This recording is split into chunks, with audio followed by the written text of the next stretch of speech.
Լավ եք պարոն Քամազյան։ Պետք է մաքրասերել ենք ամբողջ տարվա ընթացքում, բայց եթե կազմակերպված ձևով գոնե տարվա մեջ 2-3 անգամ անենք, շաբաթօրյակ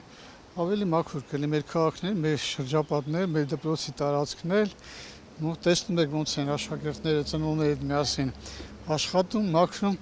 դպրոցը մենակ աշակերտներն չնան, ծնողներն դա, ուսուցիչներն դա։ Պետք է մատաղ սերնդին մենք նույնպես ուղղորդենք, որ մեր քաղաքը մաքուր պահեն։ Դա իրանց քաղաքն է։ Երբ որ դուրս են գալի մեր քաղաքից հպարտան են, բա մենք ալավեր դուրս ենք, մենք այս գյուղից ենք, այս քաղաքից ենք։ Պետք է մենք հպարտանանք մեր քաղաքի մաքրությամբ նաև։ Մեր պարտականությունն է դպրոցը մաքուր պահել, բայց շատերը աղտոտում են այս դպրոցը ամբողջովի ու մենք մաքրում ենք, այդ ամեն ինչի համար ես շատ ուրախ եմ, որ մեր սերունդը այսպես լավ սերունդ է մեծանում։ Դե մենք չարչարվում ենք, որ երեխեք հետո ստեղ խաղան, հետո մեր սերունդները էլի գան, մաքրեն ու ուրախանան։